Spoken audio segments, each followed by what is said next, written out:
Base sa 25 pahinang desisyon ng korte, convicted sina Ocampo at Castro sa kasong child abuse, particular na ang Section 10A, Article 3 ng Republic Act 7610 kung saan maaari silang makulong mula 4 hanggang 6 na taon. Samantala, inuutos ng korte na magbayad ang mga akusado ng 10,000 civil indemnity at 10,000 pesos sa bawat minor de edad bilang moral damage na may 6% interest kada taon mula sa pagkakaroon ng bisa ng desisyon hanggang sa ganap na pagbabayad sa kanila. Ibig sabihin ay talagang nagkaroon sila ng violation tungkol doon sa case na gifile against sa kanila. So, dapat lang na pag-serbisyuhan nila yung desisyon na yon at tanggapin nila dahil ginawa naman nila. Kasi yun, court na ang nag-decide. So sa araw na ito, nilabas na nga ng RTC Branch 2 yung desisyon nila sa kaso ng Talaingod 18. No? Of course, hindi namin inasahan yung kinalabasan ng desisyon.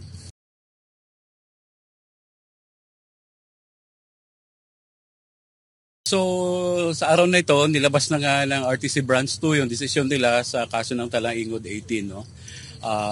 Of course, hindi namin inasahan yung kinalabasan ng desisyon.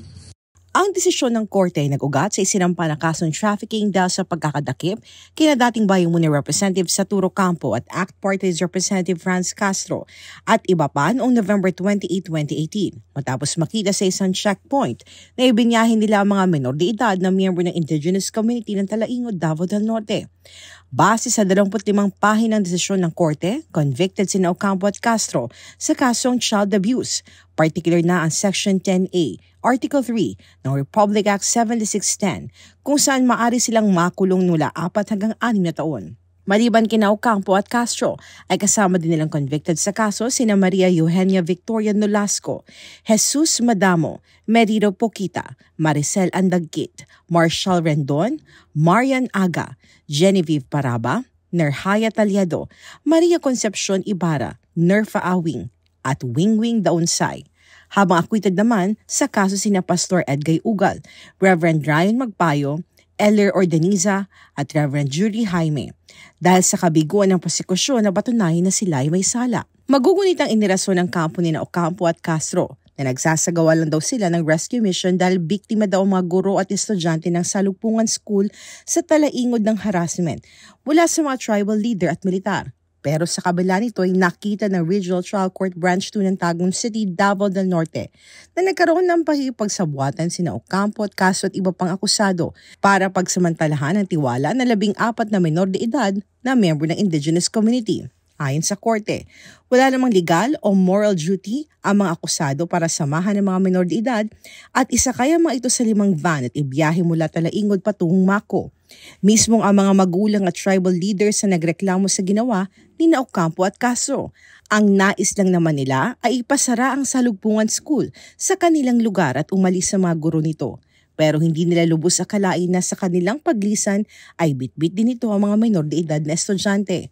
Matatandaan nag-imbestiga ang Department of Education noong 2018 at iniutos ang pagpapasara sa naturang Salugpungan School. Kasunod ng reklamong natanggap na tinuturuan ng mga estudyante dito na magalit sa gobyerno. Napatunayan din ang koneksyon ng paaralan sa komunistang terorisang grupo na CPP-NPA-NDF. Samantala, inuutos ng korte na magbayad ang mga akusado ng 10,000 civil indemnity at 10,000 pesos sa bawat minor de edad bilang moral damage na may 6% interest kada taon mula sa pagkakaroon ng bisa ng desisyon hanggang sa ganap na pagbabayad sa kanila.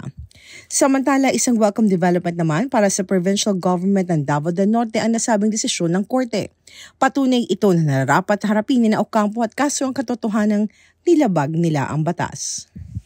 Ibig sabihin ay talagang nagkaroon sila ng violation tungkol doon sa case na gifile against sa kanila.